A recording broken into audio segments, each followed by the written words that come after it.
Welcome back to the Motivated Mind Zone. Glad to have you here. Today, we are undertaking, well, a deep dive into something that feels almost every day, but is actually kind of an unexpected battleground, small talk. Mm-hmm.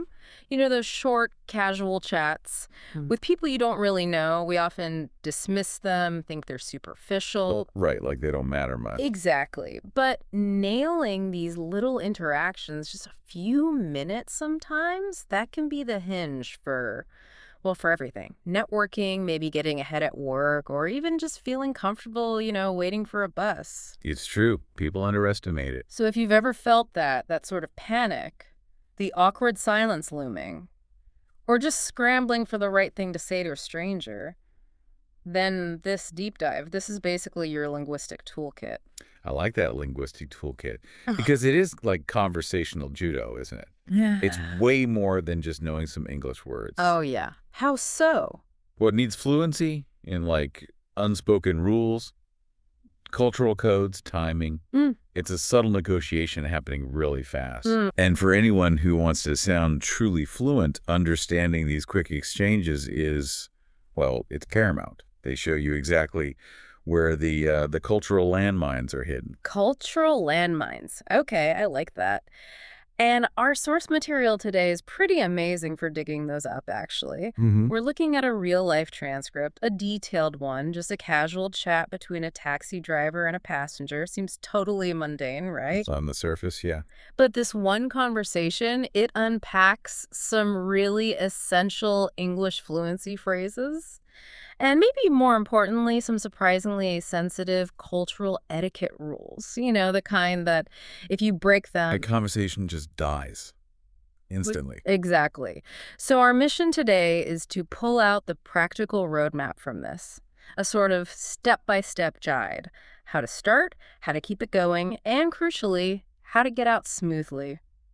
For any conversation, really, making sure you leave a good impression. Okay, let's dive right into that taxi dialogue then. Let's set the scene. Yeah, let's do it. So we have a taxi driver. He picks up a passenger. She needs to get to the Holiday Inn.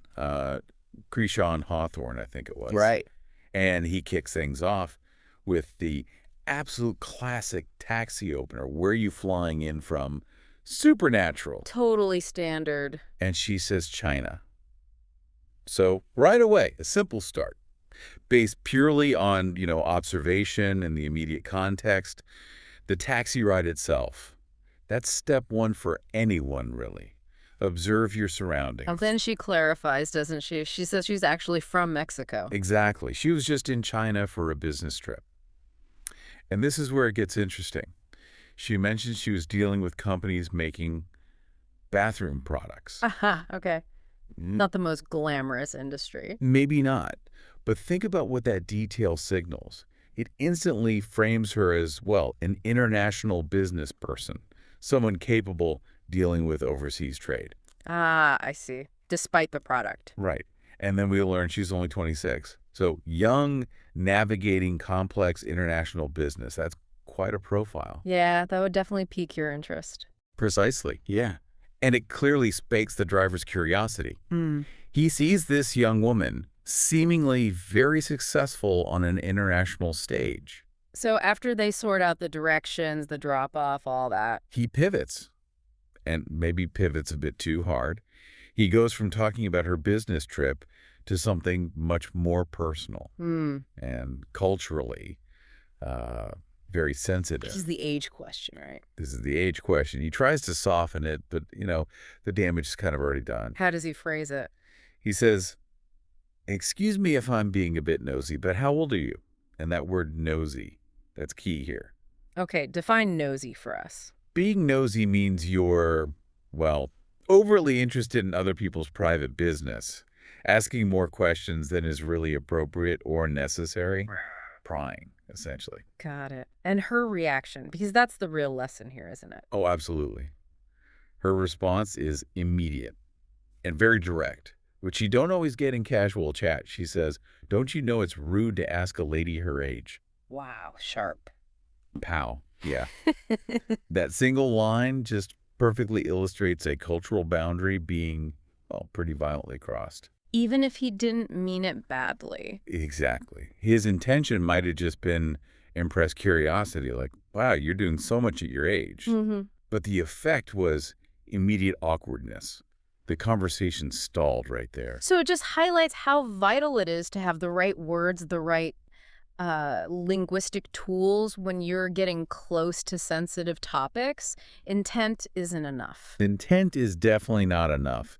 And what's fascinating, like you said, is his motivation probably came from admiration. He even says something like she seems so young and already doing business overseas. But that admiration, it doesn't give him a free pass, does it? Not for breaking established, Western cultural etiquette. Not at all. He might have felt justified because she'd shared some personal details where she flew from, her business type, but that doesn't suddenly license him to ask for deeply private data like age. It's like there are different levels of personal information. Absolutely.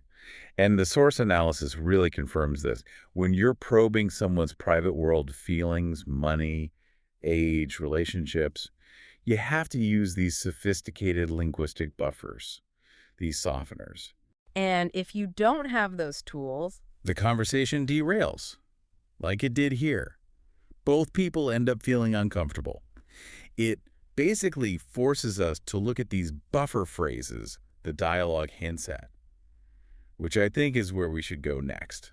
okay, yeah. So this taxi chat, even with that awkward moment, it's actually like a master class in corrective language, maybe.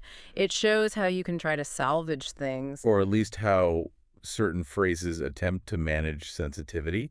They become tools for fluency. Right. So let's unpack the key phrases from this exchange, the ones used to navigate those tricky waters. Okay, the first one is a really excellent softening statement, if you don't mind me saying so. Ah, yes. The driver used that one earlier, didn't he? He did. When he commented on her appearance, he said, "You don't look very Chinese to me, if you don't mind me saying so." Okay, so what's it actually doing there? It's acting like a sort of preemptive apology or a disclaimer. You use it to soften something that might sound a bit rude or maybe judgmental or based on a stereotype. It's clever, actually. It's like asking for permission after you've already decided to say it, but before the words fully land. It kind of cushions the impact. Exactly. It signals, look, I know I might be stepping over a line here. Please bear with me. And functionally, for listeners, it's useful to know you can stick it at the beginning or the end of the sentence. Right. The effect is the same either way. Pretty much, yeah. The softening impact stays consistent. Think of it like politeness insurance. Politeness insurance. I like that. So, useful for giving advice people didn't ask for. Or maybe criticism. Definitely. Even constructive criticism. Say you're talking to a colleague about their presentation. If you don't mind me saying so, maybe the slides could use a few more visuals next time, fewer bullet points. It subtly shifts the focus. It's not, you failed. It's, here's a gentle thought. Or even for subjective things like food or clothes, I could say, the service was great, but if you don't mind me saying so, I think the curry could have been a bit hotter. Perfect example. You're giving feedback, but you're wrapping it in deference, respecting their effort or taste. It's crucial for managing that potential social friction. Okay, got it. So that leads us to the second phrase, the one the driver actually used before the age question. Right. Excuse me if I'm being a bit nosy, but Mm-hmm. the function here is pretty obvious. It's a direct apology for being, well, potentially invasive. For being nosy. Yeah. It shows you're aware you're about to ask something that digs into their private stuff, age, maybe salary, relationships, health. Things people don't usually share with strangers. But I wonder, does saying, excuse me for being nosy, actually make the nosy question okay? Or does it just highlight that you know you're crossing a line? Seems a bit like a weak shield for a strong question. That's a really sharp point. And no, it doesn't erase the impoliteness. What it does do is show self-awareness. It shows you respect the boundary you're about to nudge. So it only really works if the question itself isn't too far over the line. Exactly.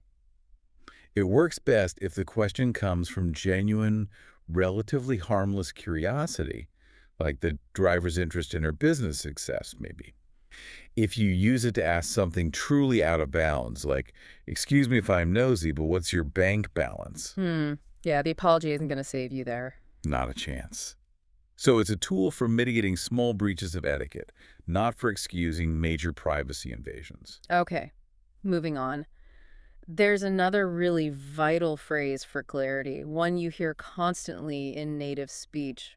Don't get me wrong. Ah, yes. Essential. It simply means, please don't misunderstand what I'm trying to say here. When would you use that? It's indispensable when you're giving nuanced feedback or maybe explaining a complicated opinion. Its power is in making sure the listener gets your overall intent, usually positive or neutral, rather than just fixating on a specific negative point you might be making. Okay, give me an example. Well, imagine a tricky situation, maybe workplace security. You might say, look, don't get me wrong, it's not that I think you took my laptop. It's just, well, you were the only other person with keys to the office. Oh, okay. So you're clarifying. The issue is access, the factual situation, not an accusation of theft. It manages their interpretation. Precisely. Or reviewing a plan. I do have a few concerns about the timeline, but don't get me wrong, I still think the overall strategy is brilliant. So you signal right away. Critique is about execution details, not the core idea. It kind of gives the listener some emotional cover. Exactly. It separates the person or the main idea from a specific, isolated issue. One more. Yeah. Don't get me wrong, I think Sarah's really talented. She's just, sometimes a bit disorganized with deadlines. Protects the overall positive view while letting you address a functional problem. Yeah, mastering, don't get me wrong, feels like mastering polite, nuanced communication. It really is. And finally, the ultimate fluency nugget from that dialogue, the passenger's response after she actually does tell him her age, it's technically wrong but sounds totally native. You mean, what about yourself? Yeah. Yeah. She says, I am 26 years old, and what about yourself? This is a perfect example of, well, usage triumphing over grammar. Technically, grammatically, it should be, what about you? Right. But in everyday spoken American English, when you're returning a personal question like that, especially after giving your own answer, using the reflexive pronoun yourself is incredibly common. It often sounds smoother, more natural, more polished in casual chat. Like conversational oil. What about you? Can feel a tiny bit abrupt sometimes, can it? Especially after you've just shared something personal. What about yourself? Somehow softens the turn taking. It does. But important caveat here. This is definitely a marker of informal fluency. So context matters. Hugely. You'd use, what about yourself? Easily with a stranger in a taxi, like here, or maybe at a party or a bar. You probably would not use it in a formal job interview. No, definitely not. What would you use there? There, you'd stick to the grammatically correct, what about you? Or perhaps something more formal like, and how does that relate to your own experience?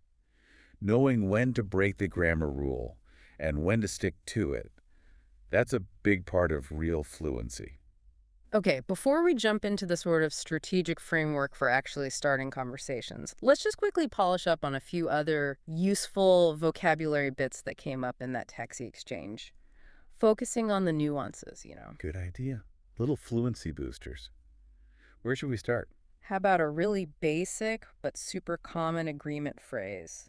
Sure thing. Ah, yeah. We often teach learners, you're welcome or no problem. Right. And those are fine. But sure thing is it's much more common in everyday American English, especially in casual or service situations. It means, yeah, definitely I'll do it. No problem. It signals willingness and ease. It's friendly. Okay, sure thing. Got it. What else? The driver mentioned he was born and raised somewhere. This phrase is more than just saying where you were born. It implies more connection. Exactly. It emphasizes a deep, continuous link to that place. You grew up there, went to school there, your identity is really rooted there. It differentiates you from someone who maybe moved there later in life. It signals you're fundamentally from that place. That makes sense. And sticking with origins, the driver also mentioned his Colombian heritage. This distinction is crucial for more advanced learners, isn't it? Heritage versus nationality versus citizenship. Absolutely critical. Nationality is the political state you belong to. Citizenship is your legal status within that state. Heritage, though, that's about your culture, your family's origins, customs, history. So you can easily be, say, an American citizen with Colombian heritage. Very common. And it's a useful distinction in small talk. If you ask someone where they're from, they'll likely give you their nationality or where they live now. But if you gently ask about their heritage, you're opening a door to talk about culture, which is often a richer and frankly safer topic than maybe current location or politics. Safer how? Well, talking about cultural traditions, food, family history, it's usually less fraught with potential disagreement than asking about, say, recent political events in their home country. Heritage feels more personal and positive. Got it. Okay, now let's circle back to that big mistake the driver made. The age question. Let's really pin down these conversation killers. The cultural taboos in Anglo culture, particularly maybe US and UK, Yeah. what are the absolute landmines? But big red flags. Number one, is we saw vividly, is asking a woman's age, Just don't do it. pretty much. Yeah. Our sources are clear. It's considered highly sensitive, often impolite. The subtext can be that you're judging her capabilities or life stage based on her appearance. Best to just avoid it completely unless she brings it up. Okay, makes sense. What's number two? This one is maybe even more fiercely guarded. Asking about money or salary. Ah, the money taboo. Yes. Anglo cultures generally are extremely private about personal finances. It's perfectly fine, usually encouraged even, to ask, what do you do for a living? Asking about someone's occupation is standard small talk. But asking how much they earn, their salary, how much their house costs, that's typically seen as very intrusive, even aggressive, extremely impolite. Is that always true, like even between friends? Or is it mainly with strangers? The boundary is surprisingly strong even among friends, though it might loosen slightly depending on the relationship. But with acquaintances or strangers, it's almost an absolute no-go. You can talk about economic trends, industry salary ranges maybe, but asking about their specific personal income crosses a major line. Financial status is considered strictly private. Okay, but what about business contexts? Say you meet a successful entrepreneur. Isn't it natural to be curious about the scale of their success? Could you ask about, like, the size of their company? Or maybe how much funding they raised? Does the taboo stretch that far? That's a really good question, probing the edges. The rule holds firm for personal salary or wealth. However, you can often ask about the scale of the business because that's seen more as a professional metric, not private data. Okay, so I could ask, You could ask things like, wow, that's impressive. How large is your team now? Or what kind of market reach are you aiming for this year? Or maybe, congratulations on closing that funding round. That must be a huge milestone for the company. You're focusing on metrics, team size, milestones, things related to the business's public profile. but not so how much did you personally make from that deal? Exactly. Stick to the business metrics, not the personal bank account. That's the safe path. Okay, that's a very helpful distinction. Metrics, not money. Got it. What's the third conversational tripwire? The third one is asking about marital status. And this needs careful handling. Why is that? Seems like a simple question. It seems simple, but asking, are you married? Yeah. Completely out of the blue, especially if it's a man asking a woman he's just met, it can easily be misread. Misread how? It can come across as if you're checking their availability, that you're romantically interested, or maybe hitting on them rather than just making friendly conversation. Ah, okay. So carries potential baggage. A lot of potential baggage. So the safety rule here is all about context. You generally only ask about partners or marital status if they bring up something related first. Like if they mention their kids, or their husband or wife, Or or weekend plans with their partner. exactly. If they mention their family, they've essentially over the door crack. then a careful related follow-up might be okay. Like, oh, you mentioned your kids, how old are they? But if they keep that door firmly closed, talking only about work or hobbies, you absolutely must respect that privacy. Don't go fishing for relationship details. Okay, so we've identified the linguistic buffers, the softeners, and maybe more importantly, the big cultural landmines. Age, money, marital status. If we agree to just take those off the table for initial small talk, what's the positive strategy? What do we put in our toolkit? Well, our sources consistently point to three core ingredients for success. First, confidence, or at least appearing confident.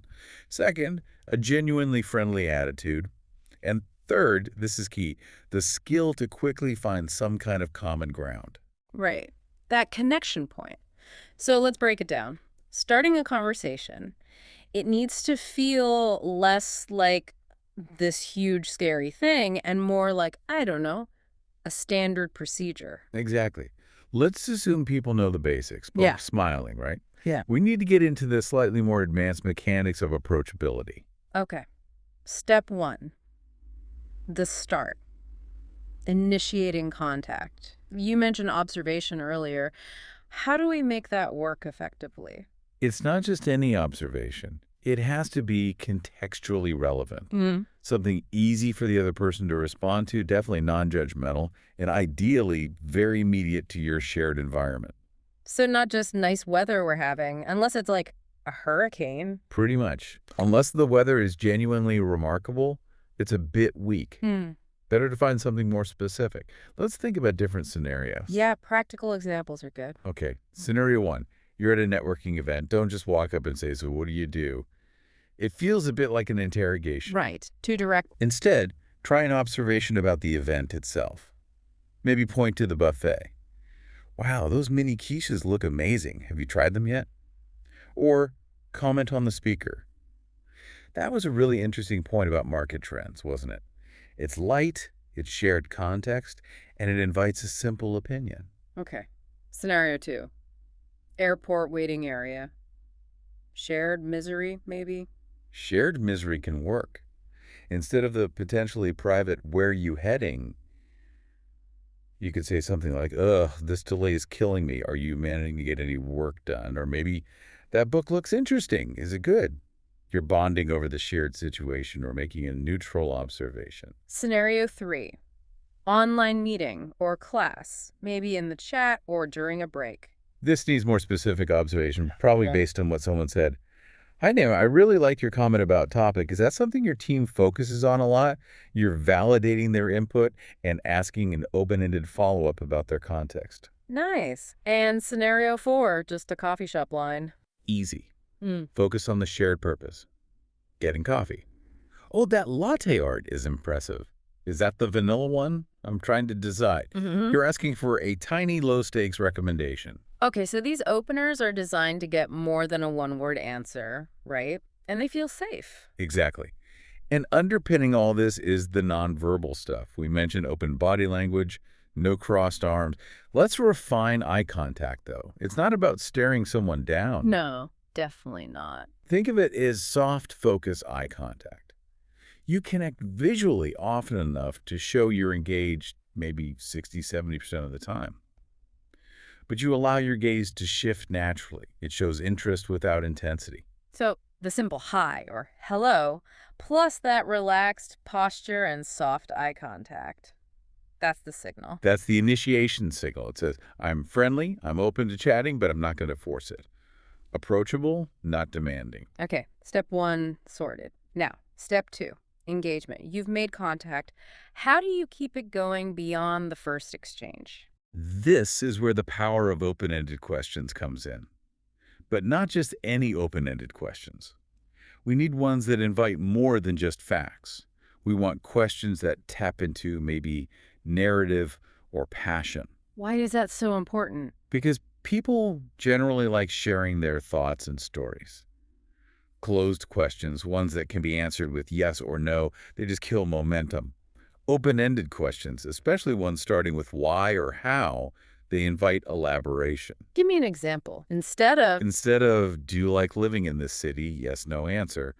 Try asking, What do you think is the most unique thing about living here? Or how does it compare to where you lived before? See, it asks for perspective, for comparison, for a mini story. Ah, right. It turns them from just an answer giver into like a co-creator of the conversation. You're inviting their opinion, their expertise. Exactly. You're giving them the floor in a comfortable way.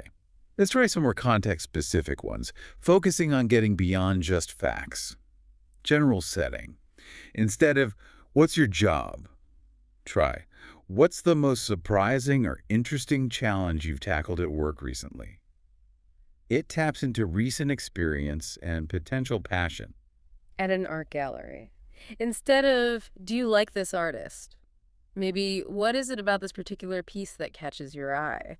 Or, how does this artist's style make you feel compared to others in this room? It invites interpretation. Talking about travel, instead of, did you have a good trip?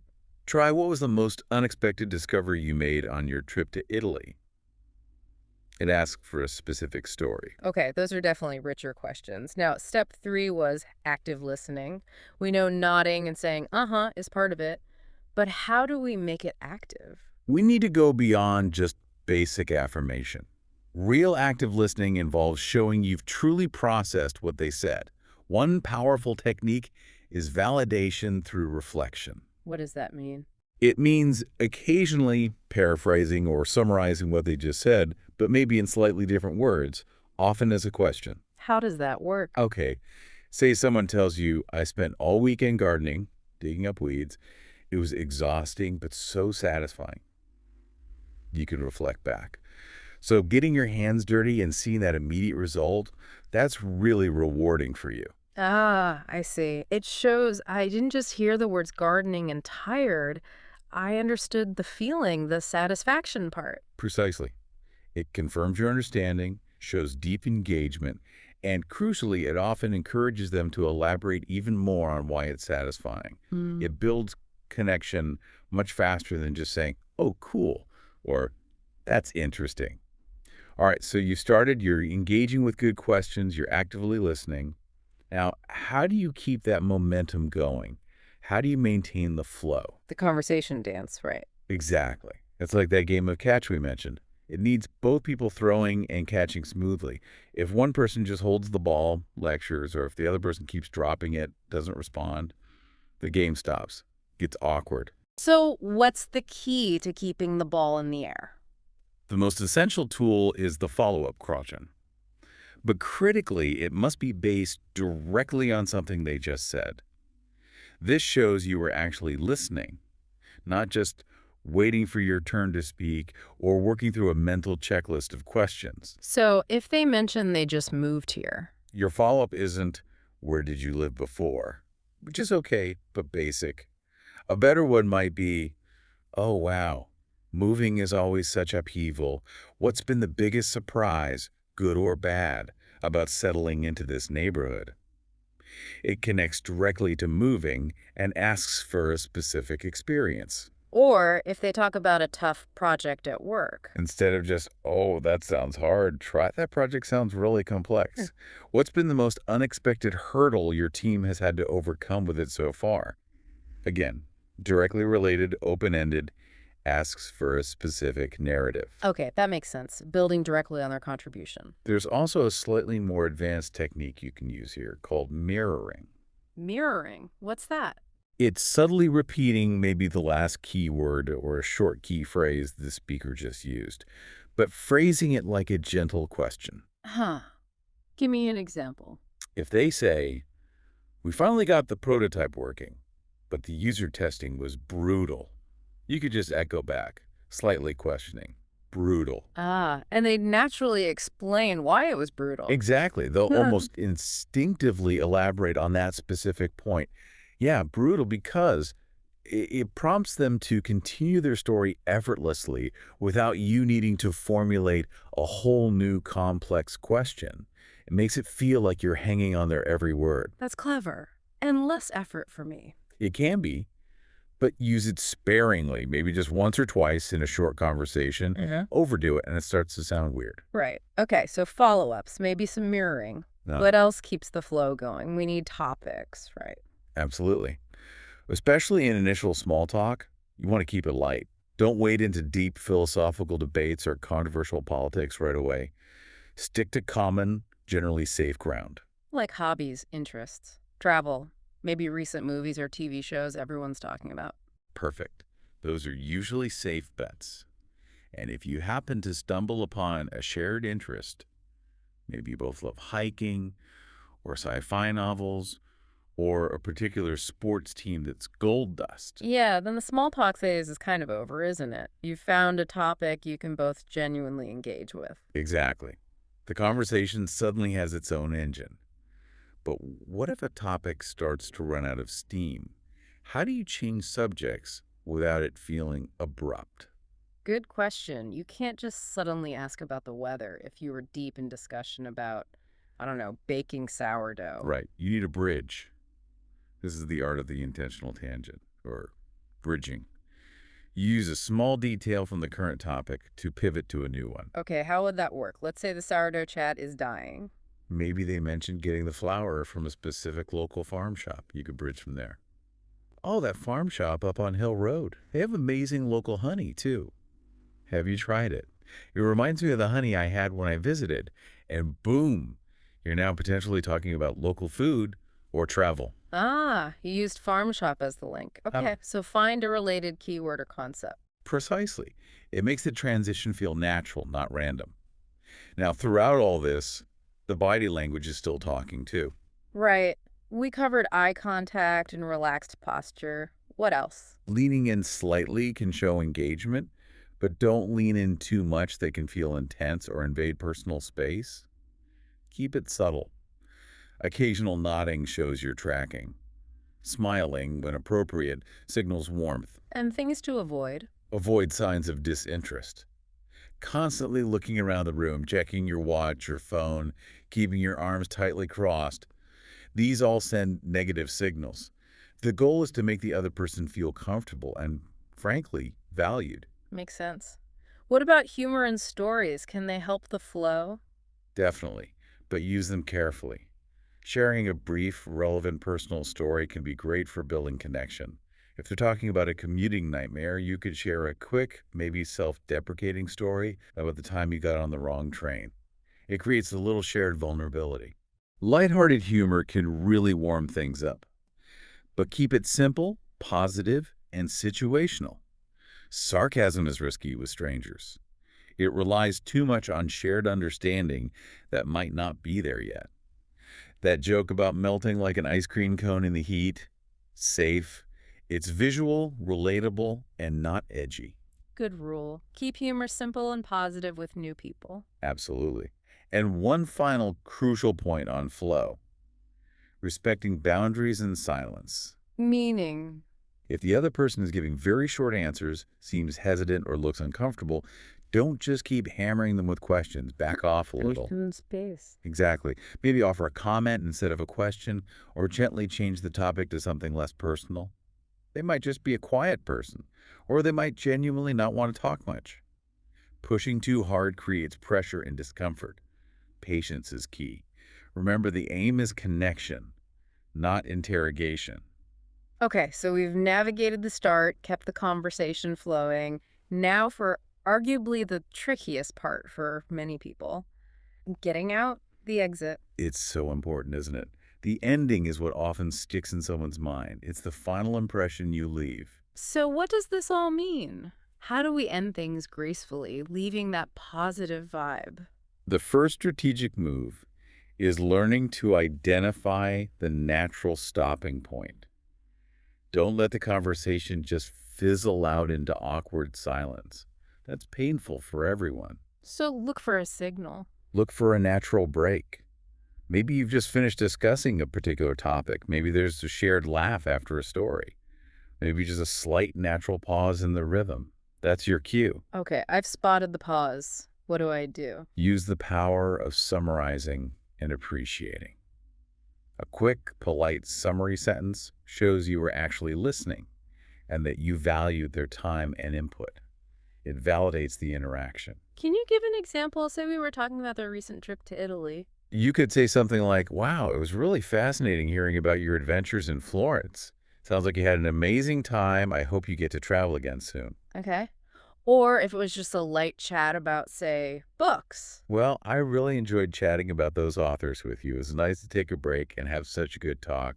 Simple, positive, shows appreciation. What about suggesting staying in touch? Is that okay? It can be, but proceed with caution. It depends heavily on the context and the vibe you got. So maybe at a networking event, it's more appropriate than in the coffee line. Generally, yes. If it feels right, and especially if you've already exchanged contact info, you could say something light like, I really enjoyed this chat. Perhaps we could connect on LinkedIn, or maybe we'll bump into each other at the next event. But the key is, The key is to read their reaction. Say it casually, without pressure. If they seem enthusiastic, great. If they give a vague, non-committal answer, just let it go. Don't push. Some conversations are just meant to be pleasant, self-contained moments. okay. Now, what about when you have to leave? Like your train is here or you need to get back to work? The polite, direct exit. This requires being direct, but always appreciative. And giving a brief reason really helps soften it. So not just bye. Definitely not just bye.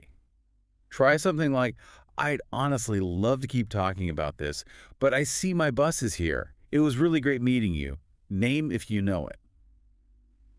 The reason, bus arriving, makes the exit feel necessary, not like you're rejecting them. Or in an office setting. I really need to get back to my desk to finish this report before lunch, but I truly enjoyed our conversation. Let's maybe catch up again soon. Again, reason, report deadline, plus appreciation, plus maybe a vague future suggestion. Okay, the reason makes it less personal. Got it. And finally, what if the conversation just wasn't great? It was awkward, maybe one-sided, the awkward exit. Yeah, this happens. Don't try to overcompensate or apologize profusely for the lack of chemistry. That just makes it more awkward.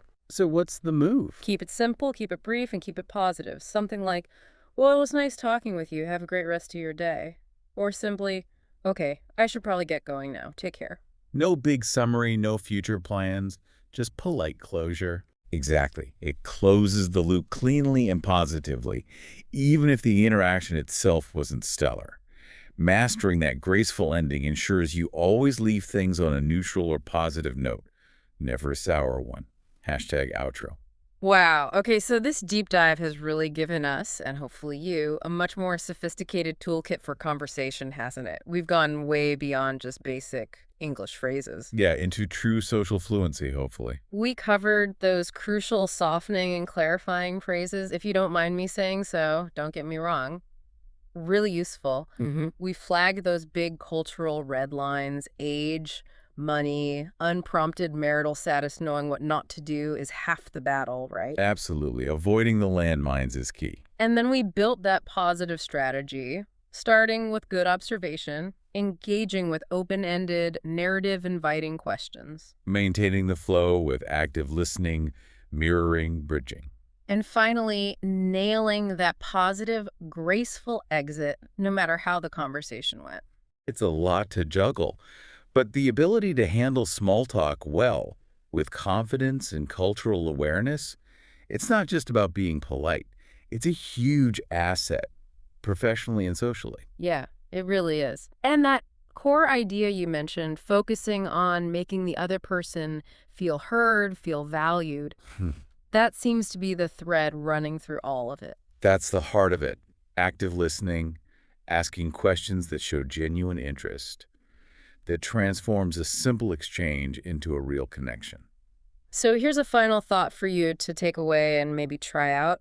We know people love sharing their interests, their stories. So what's one single, really good, open-ended question you could keep in your back pocket this week? One that you could use in almost any new social setting. A question that's guaranteed to invite an interesting story, not just data, and definitely doesn't cross any of those cultural lines we talked about. Ooh, that's a good challenge. Think about it. What's the one question that encourages connection over just information exchange? Find that question and then go practice that conversation dance.